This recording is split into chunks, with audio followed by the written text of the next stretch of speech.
Hi, welcome to the video. Make sure to like and subscribe if you enjoy, and comment your thoughts and opinions on the stories. Let's get started.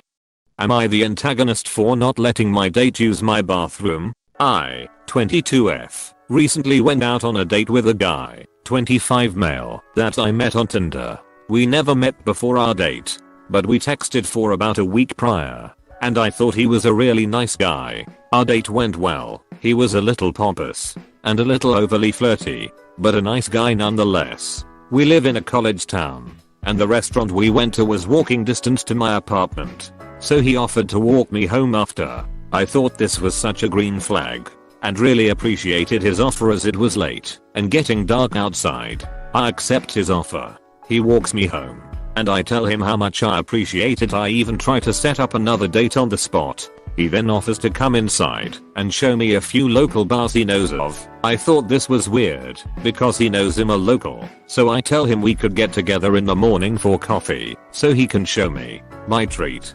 He tries pretty hard to convince me that it's still early and we can plan it really quickly, but I tell him I want to work on a few homework assignments. He accepts this, but then asks to come in and use my bathroom, which kind of made my heart sink. I tell him he can use my leasing office restroom, which is right inside the lobby of my apartment, and he became noticeably irritated. I can't remember exactly what he said, but it was something along the lines of "I didn't realize you were such an uptight bee. I'll use the 7-Eleven bathroom," and he walked away. I felt horrible. Am I wrong? A pretty important detail: I had a bad experience with bringing a guy I didn't know that well over to my apartment last year, and I make it a point not to do it anymore.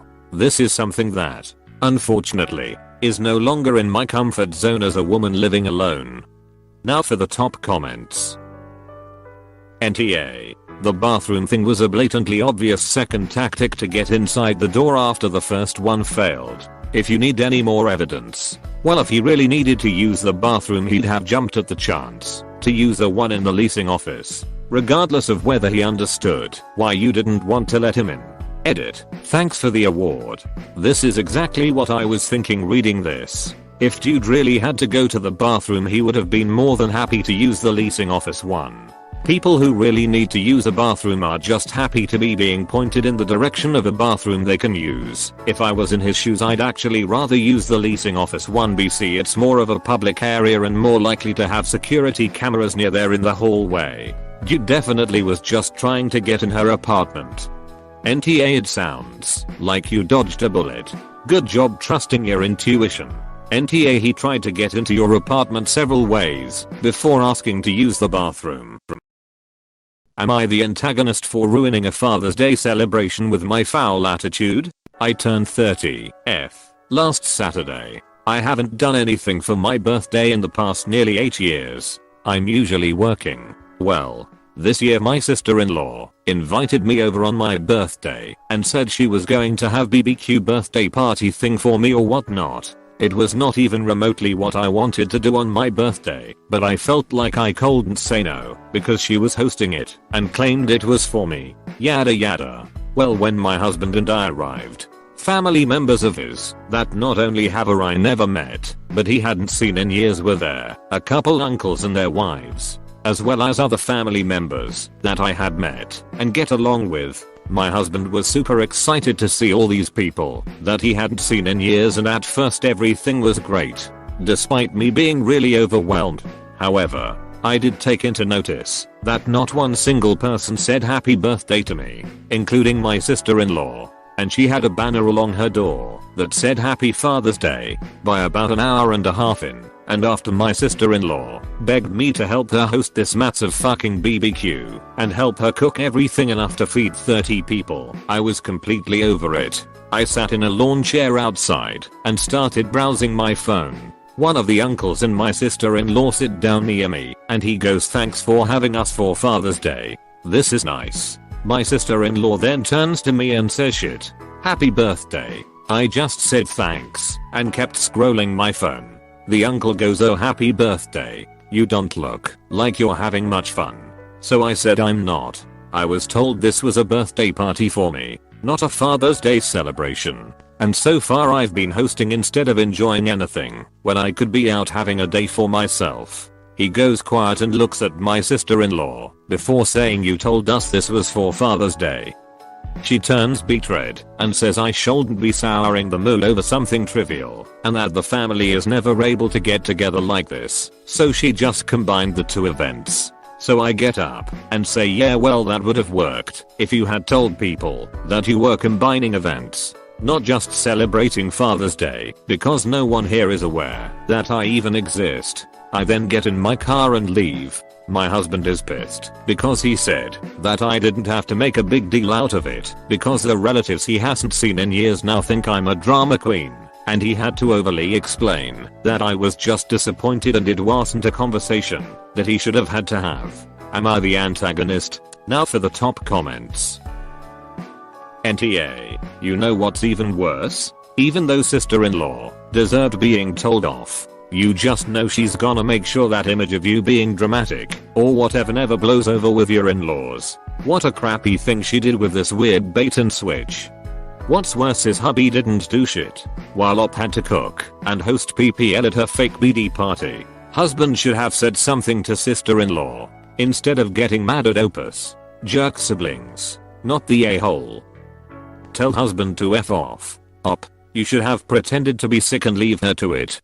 NTA, but shout out to that uncle for questioning your sister-in-law. What a terrible thing for her to do. Trick you into coming over and helping on your birthday.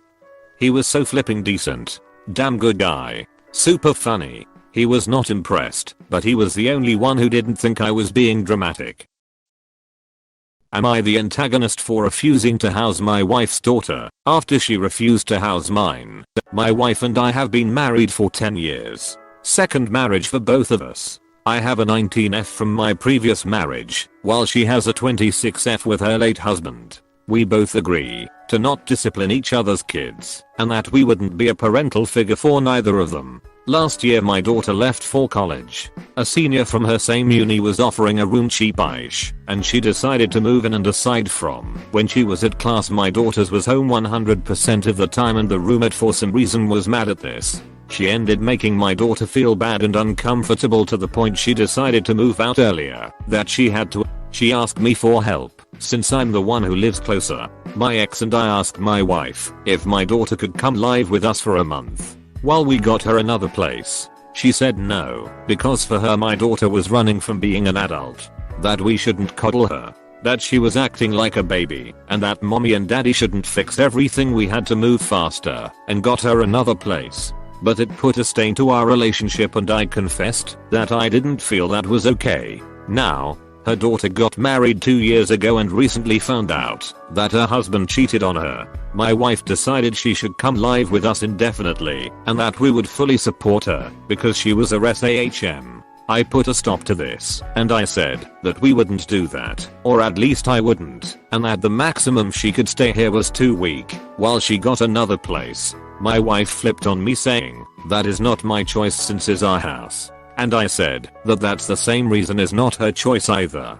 She was the one who brought my daughter's need and said that I was willing to house her and that I was playing favorites. I said I asked for a month, not indefinitely, in that year. I thought it wasn't fair she was expecting me to drop everything for her daughter while mine was just acting like a baby. She called me an R. Said this was totally different, then went to our room and hasn't come out yet. She refused to eat, and I'm wondering if she's right. Now for the top comments. NTA, hope your next marriage turns out better than this one. Third time is the charm, I've heard. NTA, either do marriage counseling or divorce. Your wife was cruel by refusing to house your daughter for a few weeks. This whole situation is not normal and raises so many questions. The way Op's wife is acting is not a new out of the blue reaction. How has she treated the 19-year-old stepdaughter from age 9 to 18? It seems not so good from her response, and that makes me think that you might be YTA for putting your daughter through what seems to be a resentful and hateful relationship with your wife. NTA for not allowing your stepdaughter to stay with you. But I would re-evaluate the dynamics of these relationships and see if you are comfortable with your partner continuing to treat your daughter badly. Info, I'm also curious to know what your daughter's reaction to all this is. NTA. She's let you know exactly how she feels about your child. Believe her. She does not care about her. Thinks she's spoiled. And doesn't like you doing what most decent parents would do. Now she expects you to bend over backwards for her child. I'm honestly concerned about both of you and the callous way you treat each other's children. Yes, she is hypocritical. But I could not love someone who would not welcome my child. Weird agreement. Am I the antagonist for asking my boyfriend when he'll be over his dad's death? My boyfriend, John, and, both 32, I have been together for years. For 2 of these years his father, Richard, has had cancer. He passed away 3 months ago. Richard lived with my boyfriend's sister, Amy, but we spent the last 2 years helping out every weekend. Going to hospital visits. Staying the night quite often. The 3 months before he passed away we were visiting every other day as well, to help out with chores, cleaning up and giving Amy a break. I also really liked Richard and thought he was an amazing father, so I'm also upset about the situation. When his dad got diagnosed, John requested that I don't talk to him about anything negative going on in my life because he was too stressed to deal with anyone else's petty issues while his father was dying, and has not seen my family in 2 years because he said he didn't have the mental energy to deal with them. He is in therapy already and has been the last 2 years. I complied in the few times I slipped and told him about stuff going on. He told me that it's rude of me to talk about stupid problems when he has such big issues going on. Last week I got passed over for a promotion in work, even though I've gotten super reviews, and mentioned how annoyed I was about it. Once again my boyfriend said he doesn't need to hear my small problems while he's grieving.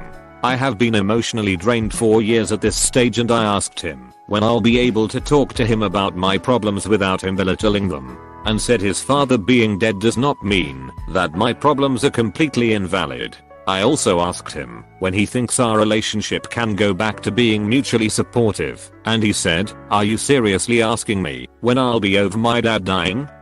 I said in a way I was, and he got really upset. His friends say I'm being an extremely unsupportive girlfriend. I feel like he's spinning the whole situation as relationships should be give and take.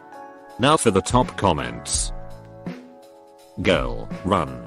This guy has been enjoying all of the benefits of a relationship with you without any of the obligations. He has been blatantly using you and exploiting your affection for his father and sister. You sound lovely, which he has clearly taken advantage of. This is not a real relationship, and you need someone who supports you just as much as you support them. You clearly grasp what it takes, and he doesn't have it. He also refuses to try, and then has the nerve to flip it on you. He's using his father's death because it's hard to argue with, but enough. You can still be a good, supportive partner in a relationship while grieving for someone. He can't and won't, so you need to cut him loose and find something else. I'm sorry, it's so easy for me to just anonymously say this, but you know it's all true. Opus. 5 years from now, if you stay, I hope you don't, he will still be grieving and using it to his advantage to block out anything he doesn't want to deal with. On top of this, you will be the R in his eyes for breaking up with him while he is grieving. But it may be the wake-up call he needs to get help and stop using it to control people. I'm speaking as someone who lost my father 4 months ago and has still managed to be there for others in their time of need. Not the a-hole. My dad died when I was 21. Whilst it was annoying to hear about other people's problems, I also had to realize they still mattered to them and be empathetic. Life and relationships aren't a competition of well I've got it worse, so we can only talk about me. Your boyfriend is a walking red flag and you've already wasted too much time on him. He's selfish. He doesn't value you and how you've put his needs first for 2 years now. 100% dump him. Also, the fact he hasn't seen your family for 2 years is outrageous and cruel. I lost my older sister when I was 18, and it was heartbreaking. I didn't want people to change their lives around me though. I get everyone grieves differently, but that I had the worst thing ever. Your problems don't compare attitude is just so toxic. What gets me is she didn't even say when. Are you gonna be over it? She asked when they were going back to being a partnership. She wasn't belittling the death. She was expressing her needs. She needs to stop wasting her time and find someone who can be supportive and appreciate being supported. Am I the antagonist for telling my brother that he can't invite his boyfriend on a boys' night? For the last few years my 21 male friends and I have had what we call a boys' night once a month. All we do on these nights is just drink, play games or watch a movie or two. My brother, 19 male, started to join us as soon as he turned 18. The thing is, whenever we had a boys' night all of our girlfriends would have a girls' night on the same night. So really it's become a situation where everyone gets a night to spend time with friends without their partner there. You know, have a life outside of the relationship type deal. This has been the case since we first started these nights. Problem is that my brother got himself his first boyfriend a few weeks ago, and when we were organizing things for this month's night he wanted him to come. Since the whole point of the night is pretty much for us to spend away from our partners, I told my brother that I didn't think that it would be okay for him to come. My brother wanted to put it up to a vote for everyone else, but the vote was pretty much split down the middle, with my vote splitting the difference between him coming and not coming. Now my brother is saying that the real reason is because I'm uncomfortable with him boyfriend coming along, which isn't true FYI. He thinks that the whole thing has to do with homophobia or whatever, instead of the simple reason as the whole point of the night is for us to hang out without our partners. Now he's refusing to come and says that the only way that he will come is if I invite his partner, but I just feel that that invalidates the whole point of us hanging out. So am I the antagonist? Now for the top comments. NTA. Fellow queer here. And when I was last in a relationship with a woman, I frequently went to girls' nights with my female friends, while my girlfriend hung out on her own, or with her own friend group. As you said, it's important to have your own separate social lives in a relationship and spend some time away from your partner, no matter their gender. My girlfriend, we are both women, has two very close best friends. They know each other since kindergarten, and they have a few girls' night. They started to invite me too, and I politely decline, because I firmly believe that my girlfriend needs time alone with her BFFs. Maybe she wants to complain a little bit about me. Maybe she wants to brag. Maybe they want to talk about people they know or situations I know nothing about. It's absolutely healthy, and I encourage that, especially because our main friend group is the same. We spent a few years being friends in the same circle before starting a relationship. I know it can be confusing because our society is very binary and heteronormative. I myself don't get the whole girls' night in the canonical sense of meeting to do stereotypical feminine activities. I just have different people in my life and I would share experiences accordingly. I know who to call when I want to watch football with a beer on the couch, and I know who to call when I want to do a spa/makeover day. They're both male and female honestly, but we have to learn how to take away the gender stereotype facade and realize where everything fit. The brother is young, in his first gay relationship. He has a lot to work out in a very critical developmental moment of his life. I'm sure that if they talk it out and let some time pass, he will come around. NTA. Sounds pretty straightforward to me. Seems like the point of excluding everyone so there's no potential for relationship drama. Just because his so is a guy doesn't change that they are still in a relationship. Also sounds like your brother is projecting. Unless you've been excluding your brother so from other things as well, then no problem here, and he's just mad. I haven't been excluding him. I've actually been trying to include him, so my brother knows that I don't have a problem with him being gay and who he dates. NTA. And if your brother insists on not coming, then so what? Gay man here. And I fully understand the reasons. You want a group night where everyone is free to relax without a relationship dynamic operating. One person bringing their partner spoils that. Moreover, soon some are going to say, well, if he can bring his partner, then I can bring mine. And if you don't agree, you're being sexist. More to the point, the group took a vote and your brother lost, which indicates over half the friend group feels the same way. Edit. In light of this development, you might want to change the rules of the group. Make it clear it's for men to come without their partners. Am I the antagonist for walking around in my underwear when my brother and CL stay with me? I, 24F, am an IQRN working with patients suffering from a wide variety of communicable diseases, MRSA, C. diff, COVID, ECT, close bracket. It's inevitable that some germs get on my clothes, so I take off my scrubs the minute I get in the house. I come in through a laundry room, take off my clothes down to bra and underwear, and put the scrubs directly in the washing machine.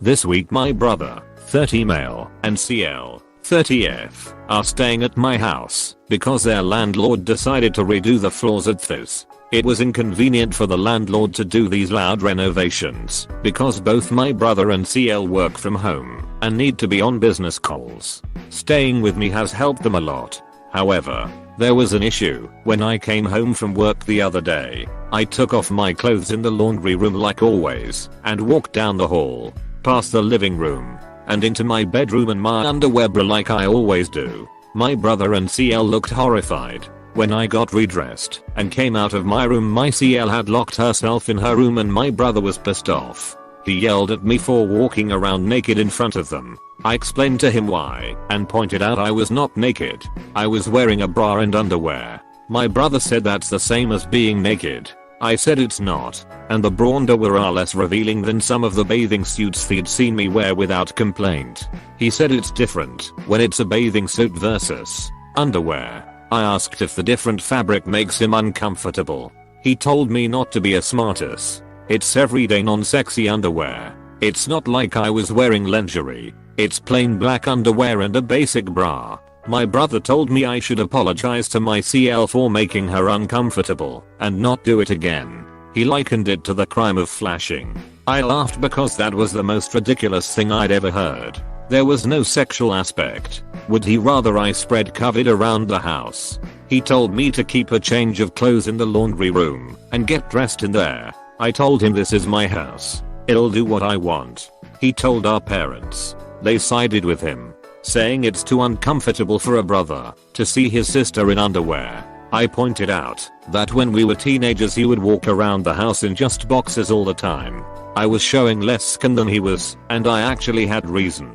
My brother said it's different because he's a guy. Tonight when I got home from work, I got undressed in the laundry room and walked through the house to my room in my bra underwear. My brother stomped off. CL is giving me the silent treatment. My mom is begging me to just change in the laundry room to placate them despite acknowledging that I'm not naked. It's nothing sexual. I'm the one who actually lives here, and it's a sexist societal expectation. I still think this is ridiculous. Am I the asshole? Now for the top comments. NTA. It's weird to me, and I'm in anesthesia, that IQ nurses don't get hospital scrubs like we do. I never launder my own. I pick them up at the locker room in the morning and dump them there in the evening. It's so much more hygienic for staff and for patients. Same. I'm in the neonatal IQ, and we just get hospital issued scrubs. Any IQ or surgical floors do as well. NTA could have gone like this. B. Hey C's. I appreciate you letting us stay here, but would you mind not walking around in your underwear? I'll even buy you a robe if you need. It just makes us a little uncomfortable. Or B. Hey C's. What time are you coming home tomorrow? We'd like to know, so we can give you privacy to change when you get home. He's being sexist, unfair and rude with how he spoke to you, and you did nothing wrong. Next time maybe actually walk around naked and see how they feel then. Yup. It's brother-in-law's approach that bother me most. There's a polite way to ask, but he demanded instead. Edit. Bro not brother-in-law, my bad, long day.